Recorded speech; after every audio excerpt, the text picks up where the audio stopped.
welcome to... Whoa. Welcome to a most excellent... See, the problem is I haven't decided if it's a or the most excellent movies. 80s movies? Yeah. All right, we're going to try this again. Welcome to a most excellent 80s movie I can't do it.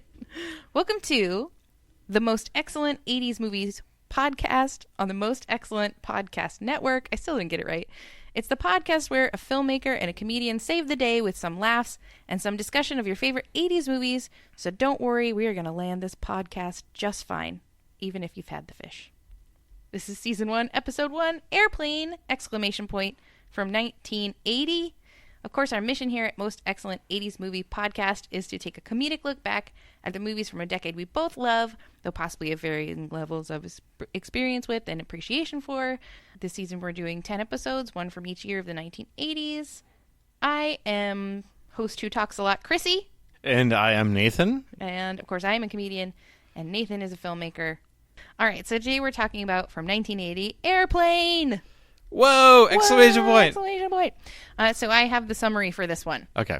All right. Airplane is the story of a down-on-his-luck pilot with undiagnosed PTSD and a very literal drinking problem who, along with his estranged lady love, must struggle to land a plane in the midst of a gastrointestinal emergency. The plane is full of all manner of folk, including nuns, jive turkeys, precocious little boys, little girls in need of emergency heart surgeries, and suicide victims, and they will have to trust their fate to the crew on the ground to guide them safely to safety in spite of the hijinks in store. Of course, this is a parody of the famous disaster movies of the 70s, so if you love disaster movies or slapstick humor, puns, sight gags, and some pretty ribald and not at all modern humor, perhaps Airplane is for you. So I did a little research on what was happening in 1980 at the time this came out. July 2nd, 1980. It was a Wednesday. Is that how we did it then? Movies came out on Wednesday? I guess we'll find out next episode if there's a theme. If there's a correlation? Yeah. So... maybe there was a holiday. What was the date? July 2nd. Well, so it's 4th of July weekend. Yeah. Of course, that makes sense. They wanted to juice it. The president was Jimmy Carter. There are famous people born on this day who I've never heard of, including Nicole Briscoe. Oh. Do you know who that is? No. Okay. And Niger Morgan? No? Nothing? Apparently, people were listening to Coming Up live at Glasgow, which is by Paul McCartney, and Crying by Don McLean. They were in the top 5 hits. Of course, Airplane was the big hit, and the big book at the time was The Bourne Identity. Oh, really? Yeah. Wow. Biggest TV show was something called Nobody's Perfect. Oh, yeah.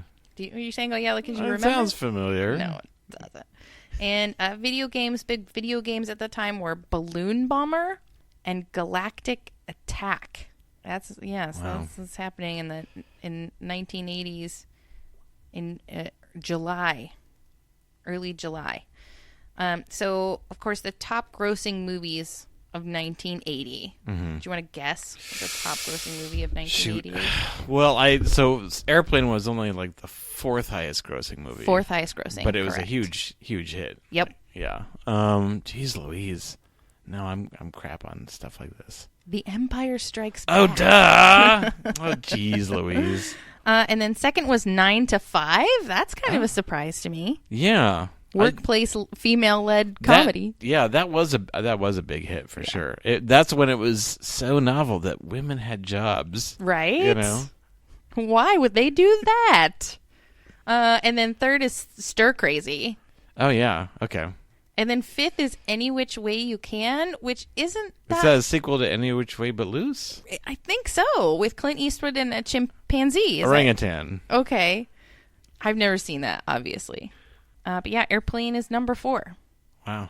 And in terms of just a general, like, sort of box office discussion, according to Box Office Mojo, Airplane has, like, totally grossed $83.4 million, and its budget was $3.5 million. Wow. And that's not adjusted for inflation. Yeah. I don't know if it is or not. Do you have to go to a special section? No, you've got to just do the math. Yeah, I'm not gonna do. This isn't about math, Nathan. Right. It's not the most excellent. Yeah. So math the first Star Wars, I think, was 11 million. To Wow. kind of give a framework. So 83 million seems like a lot. Yeah, to make mean, that much. Yeah. Fourth Oh, yeah. highest grossing. Oh yeah, like 100 million was a bona fide mega success. Blockbuster. Yeah. So do you remember seeing this as a kid? So on VHS and like Mm-hmm. on TV and things like that. So yeah, obviously too young and too risque to see it in the theaters. But it's rated PG. PG, yeah. I have to say, I've never seen it. I've never seen it as a movie. It's one of those where I've like caught pieces of it Mm-hmm. enough to feel like I've seen it, but I had never sat down and watched it from beginning to end. It's rated PG, so I thought about sitting down with the kids to watch it, and boy, am I glad I didn't. Not that I think they would. Was it the get blowjob a lot of joke, jokes. or was it? There were so many blowjob jokes, like left, right, and sideways. You couldn't swing a dead cat and not hit a blowjob joke. But there were also there were some really inappropriate jokes. Like in the first minute, the white zone and the red zone arguing over an abortion. Yes. And then there's bestiality, there's pedophilia, like there's racism, so much racism. Yeah, it's not very woke, is it? No, it was definitely made to shock you. Mm-hmm. Like even back then, this was meant to be kind of like a hammer through a glass window. Oh yeah. Like that's one of the reasons why it was so successful is because it was so outrageous. Mm-hmm. I heard when they tested the movie, like the studio tested the movie, it got terrible numbers because everyone was ashamed to say that they liked it. Yeah. And then when it came out, it was a huge success. But they were definitely making something that the studio didn't understand at all. Yeah. They pitched the whole thing as like Animal House on a plane. Like it would just be wacky all the time. So if the dailies of the footage coming in just made no sense, it's like, oh well, it's wacky. And it was I think I read that they were in their minds conceiving it as like being a movie within a movie, as kind of like the Kentucky Fried Movie, Right. Stuff that the directors, what are they, Zucker, Abrams, and Zucker? Mm-hmm. Am I doing that right? Sort of envisioned it that way, and then it like ended up being a whole movie of gags. Did you like it? I did. Yeah. What did you think? I did like it. I don't remember like laughing out loud at any point, but I think I was like, oh, well, that's fine. I definitely did. Yeah. And I was surprised because I hadn't seen it like in 25 years. I was more influenced by like the stuff that came afterwards, like Naked Gun and like Police Squad, which with Leslie Nielsen. When they decided to really lean into it. Yeah. And what I love about this movie from a comedy point of view, like as a comedian, what I really love about it is how serious they're playing it. They are playing it 100%, totally 100% serious. And, even though like looking back, you think of Leslie Nielsen, Lloyd Bridges as comedic actors, like at the time when they made this movie, they were all serious dramatic actors, including Robert Stack. Oh yeah, who he killed it. And Peter Graves. I only think of him as Unsolved Mysteries. Yeah, okay. Let me say, like I love Leslie Nielsen, beloved Arizona icon. Leslie Nielsen. But Robert Stack killed it. Oh my God, he was so good. I was so surprised. Where he's like beating up everyone in the airport. He's doing flips over people, and it's all one shot. It's all him. I think that was my favorite part. Yeah, that was so good. Yeah, that running gag of like, because one of the ongoing gags I love is just this like any joke worth doing is worth overdoing.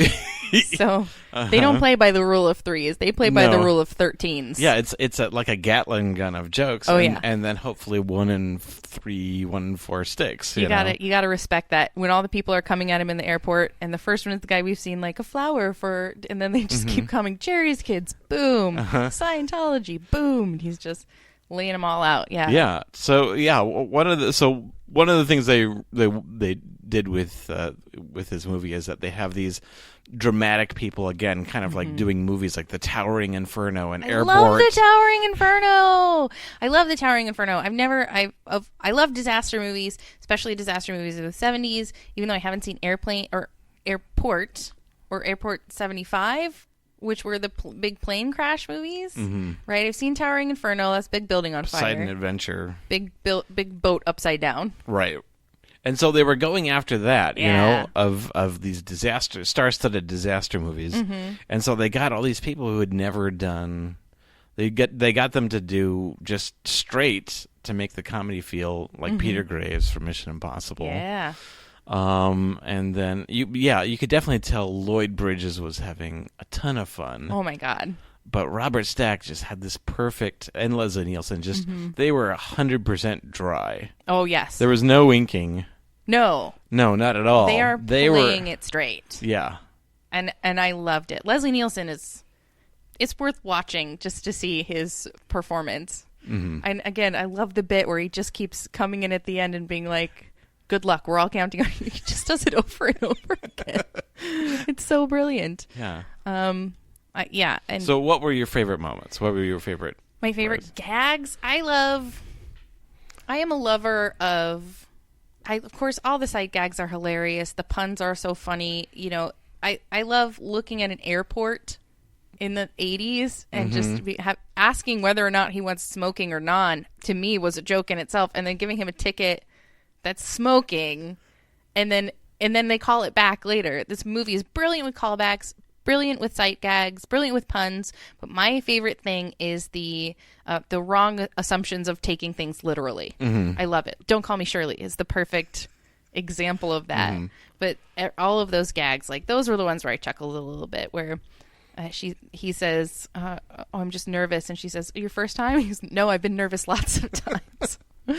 Oh, they're silly and cheesy, but I love them. And the drinking problem gag. Yeah, that's so good. I love that too. There's a couple of quotes, and even though I hadn't seen the movie like in 25 years, there's still stuff that I find myself quoting every once in a while, and one of them is like the drinking problem.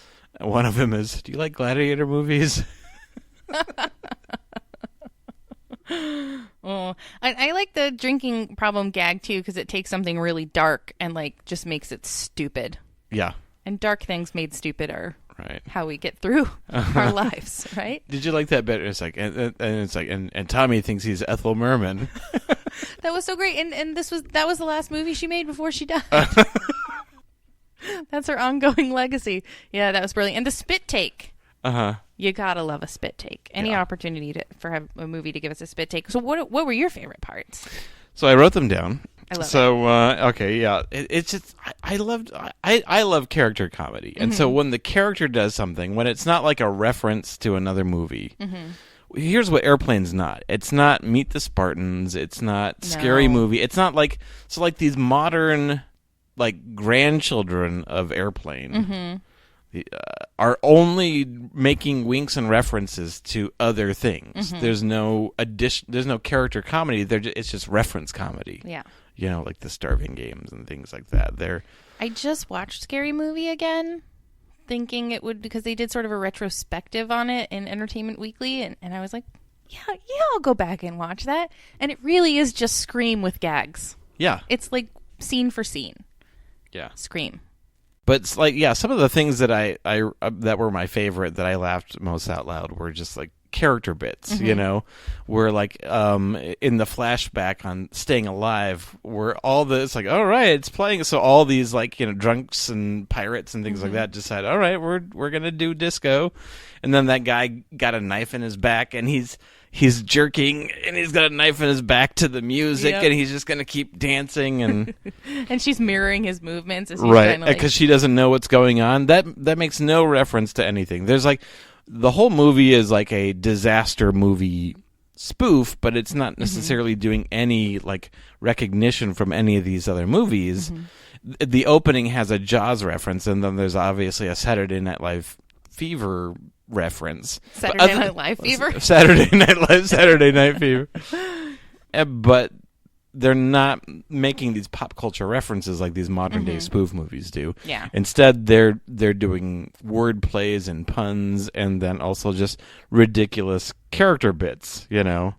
I did love the ongoing gag too of the autopilot, the inflatable autopilot. How at the end, like, he has a girlfriend.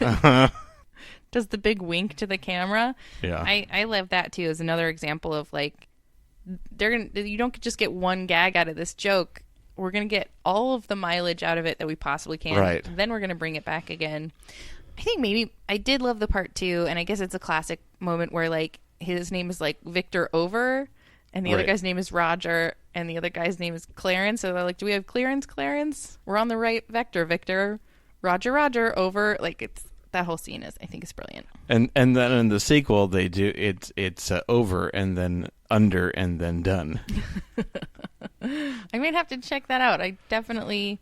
So yeah, haven't seen it. they didn't the Zaz didn't do that's Zucker Abrams.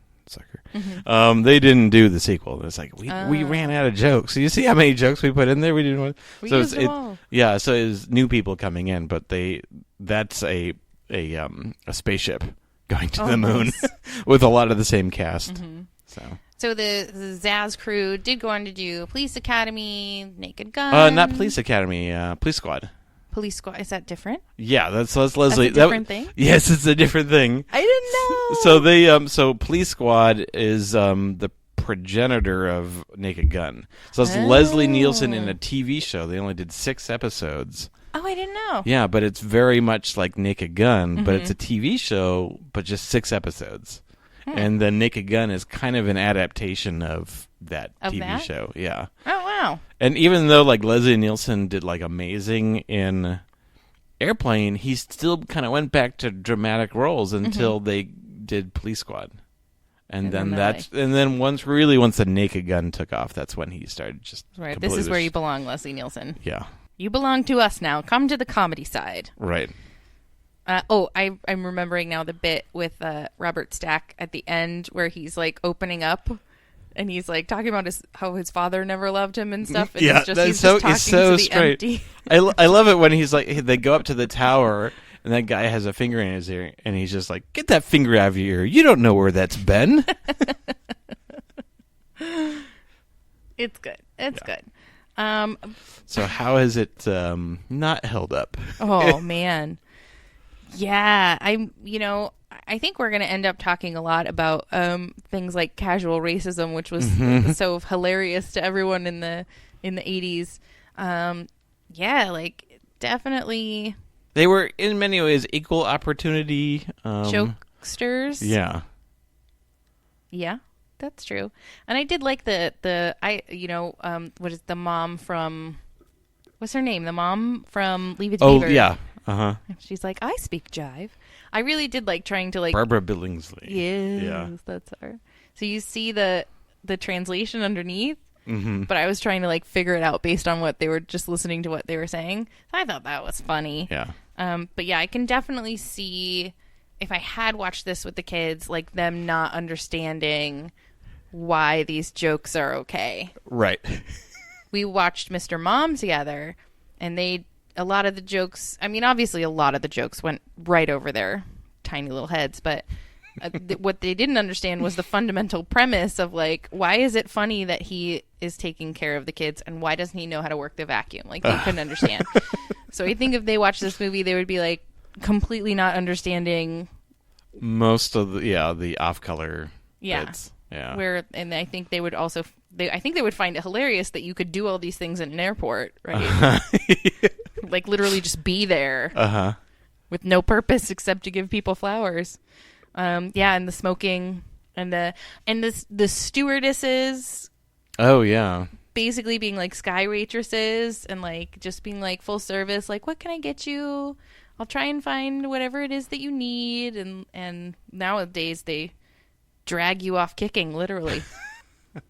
What do you think? But I do think it holds up as like if you want to look back at this genre, 1980s, Yeah. this movie is like a time capsule. Yeah, and it's weird, but I think it holds up surprisingly well in terms of it. Despite Still funny. yeah, it's a lot of the stuff. It's still surprising. It still only works 1 in 3 times, but again, there's so many jokes that 1 in 3 times. That's a good ratio. Yeah.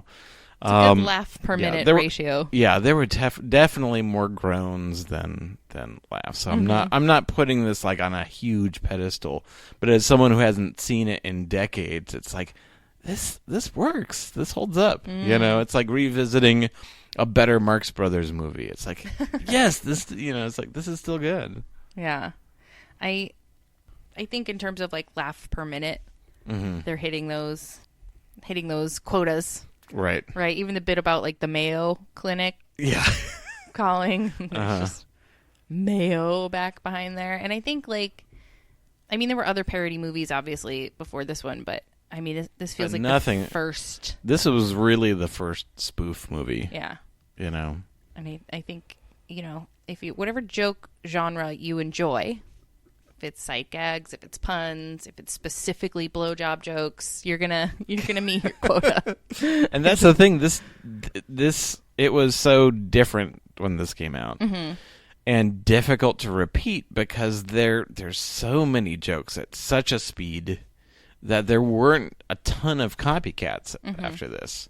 Yeah. Well, and I think like, you know, it was kind of a perfect storm, maybe, of it being like ripe for comedy, all these very serious disaster movies, you know, for someone to be like, well, what if we make fun of them? Now it's so prolific that as soon as you put something out, there's going to be a parody of it seconds later online.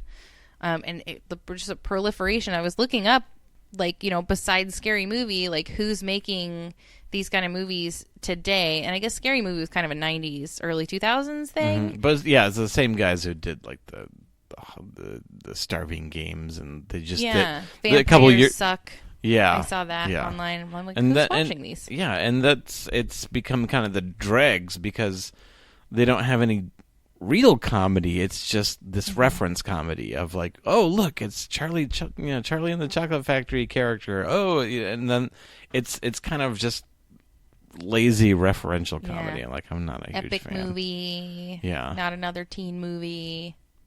Yeah, I think I'm with you on that. I think so. So you would recommend this? Yeah, to folks? I would. Yeah, I would recommend it to specific people. To specific adults. Yeah. Yeah, I would definitely. I'd be like, come, kids, gather around. Yeah, the people who I'd recommend it to were people who I think had dug it the first time around and maybe haven't revisited it. I think that would be my zone. I might recommend it to people as a comedic reference. You know, if you know, you really needed to like learn parody in the best way, you know, and specifically like parody of this era, I would recommend it, like as a comedy educational piece. Right. Or even people who wanted to sort of like study or watch more on like the whole straight man style of comedy of being like super serious while everything else is ridiculous, like a character with dignity. Absolutely. You know, playing it straight. Yeah. That's great. You nailed it. This is what that is a reference to. Like, here's why I need you to play it straight. And that's how you're going to get the most comedy. Yeah, just show them 4 Robert Stack.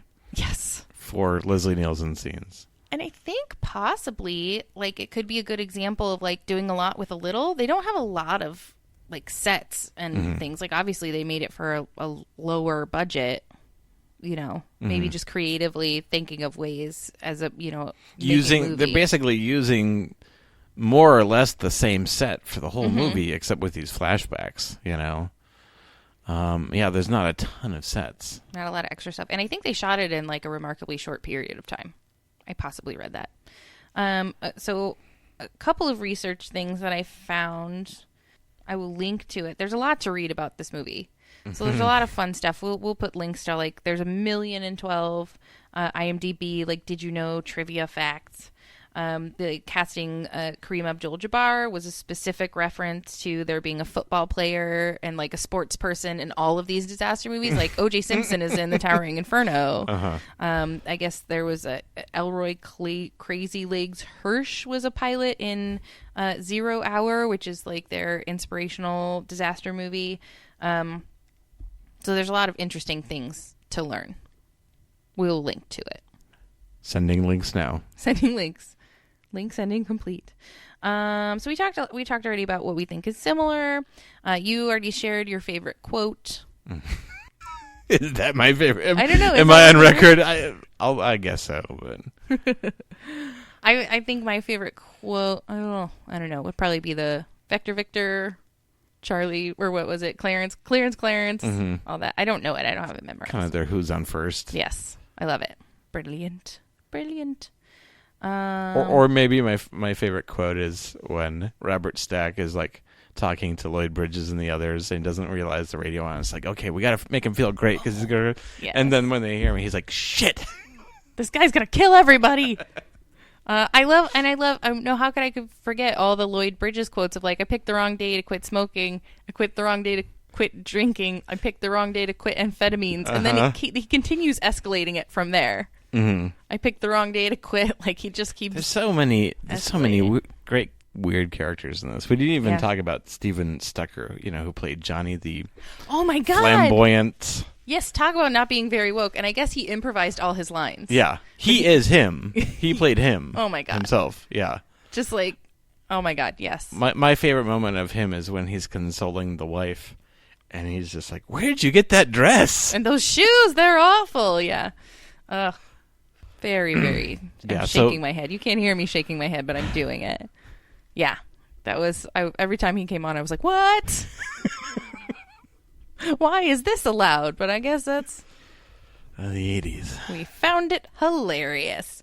Anything from your notes that we didn't mention yet? Jim Abrams, I wrote a joke here. I can't wait to hear it. Okay, so he's J. Abrams. This is before J.J. Abrams. So that was later that they had. Okay. We don't have to include that in the podcast. Yes, we do. Oh, no. Definitely do. So wrapping up? Well, yeah. I mean, unless you have something else, would you like? Okay, if somebody liked this, what would you tell them they should also? So similar movies would be Hot Shots. Yes. Hot Shots. Top Secret. Major League. Maybe. Question mark. Definitely. Naked Gun. Oh, for sure. Yeah. 100% Naked Gun. And I would maybe say, like, before you watch this, check out The Towering Inferno. Because... Yeah, so, like, deep cut recommendations, go back and see the old disaster movies. Go back, or go further and then see Police Squad. Police Squad, again, just 6-episode TV show. It's basically... like a Naked Gun TV show before Naked Gun with Leslie Nielsen. It's great. I love it. Yeah. And I really like too, like, part of what I liked about watching this movie was like that look and feel of which to me I identify as 70s, even though this is 1980, like very 70s costuming, that really sort of muted browns and grays everywhere, the insane wallpaper that's everywhere you look, and that's, you see that specifically a lot too in Towering Inferno, like all these quiet scenes of people just greeting each other for the day. Hello, Nathan, at your post, I see. Yes, I will also go about my daily business. Here we are, establishing our daily routines. Oh, this is what life is like normally. Yes. Only we live in a building that's too many floors to ever rescue anyone from, or a boat that would be able to flip. Yeah. Or a plane where the fish is all poisoned. Did they explain what was happening with the fish, or it was just... No, it was just bad. It was just bad. Yeah. Yeah. I did read that the line, not only do we have to find someone who can land this plane on this plane, but we have to find someone who didn't have the fish, is like directly lifted from the movie 0 Hour. Really? Yeah. Like they were like, we're just going to put that line in there. That's awesome. Somebody wrote that, and they meant it seriously. Yeah. Okay. So, what's up next? Episode 2. We're doing a movie from 1981. I'm so excited for this one. Do you want to reveal it? Yeah. Should I? Escape from New York. Bum, bum, bum.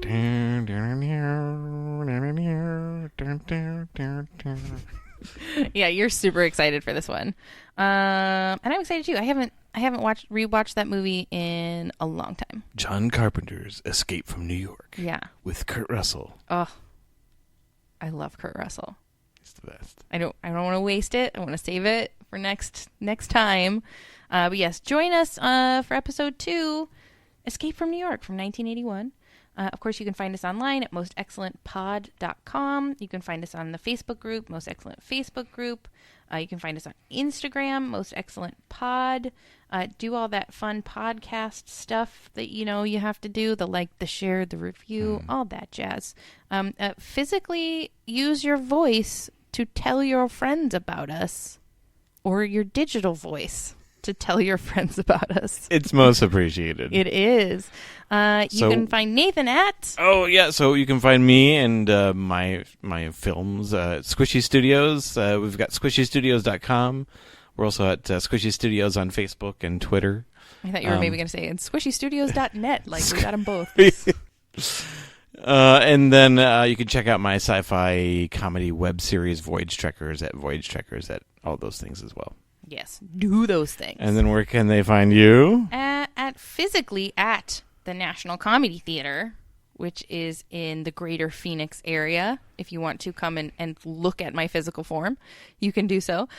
Or you can find me digitally at nctphoenix.com if you enjoy improvised comedy. That's N for National, C for Comedy, T for Theater, and Phoenix, all spelled out, .com. What were you going to say before I launched into that? I don't know. I don't remember. Okay. And Star Wipeout. Yes. So as always, from us to you, Most Excellent 80s Movie Podcast, remember to be excellent to each other and don't have the fish. Should we try that together, maybe? Okay. I sprung it on you. It was random. And it was just a passing fancy that I had. I was like, oh, we should say blah. All right, we'll try it again. As always, from us to you, Most Excellent 80s Movie Podcast. Remember to be excellent to each other and don't have the fish. What do you want? It's our first episode. Yeah, we'll get there, guys. Join us next time. Okay, here we go. This is the trailer for Airplane from 1980. Don't need to keep saying what year it's from. This is a trailer for Airplane. Stand by for the most extraordinary chain of events ever swept up into high adventure. Hey, Larry, where's the forklift? Forklift? It's over there for the baggage loader.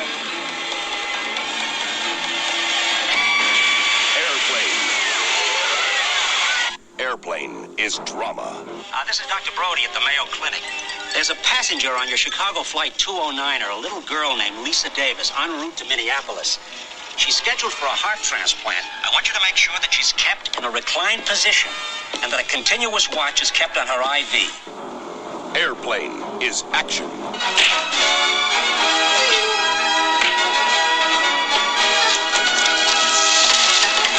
Airplane is romance. I love you, Elaine. I love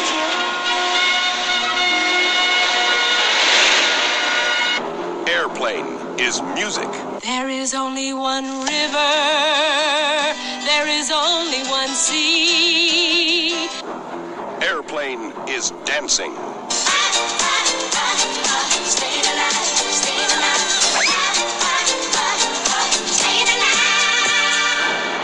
Never has the screen been so big. You ever been in a cockpit before? No, sir, I've never been up in a plane before. Peter Graves. You ever seen a grown man naked? Kareem Abdul-Jabbar. My name is Roger Murdoch. I'm an airline pilot. Leslie Nielsen. This woman has to be gotten to a hospital. A hospital? What is it? It's a big building with patients, but that's not important right now. Lloyd Bridges. Johnny, what can you make out of this? This? Well, I can make a hat, or a brooch, or pterodactyl, could keep your uncle. Robert Stack. All right, Steve, let's face a few facts. And we hope you enjoy the rest of your flight. Julie Haggerty. By the way, is there anyone on board who knows how to fly a plane? Can you fly this plane and land it? Robert Hayes. Surely you can't be serious. I am serious. And don't call me Shirley. I've got to get out of here. I've got to get out of here. Down, get a hold of yourself. Please, let me handle this. Calm down now. Get back to your seat. I'll take care of this. Calm down. Calm down. Get a hold of yourself. Don't be one on the phone. Everything's been Sister, please, handle this. Huh?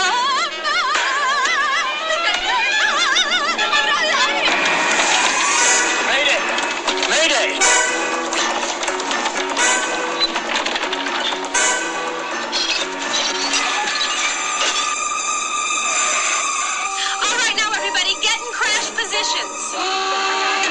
The most incredible adventure the screen has ever created.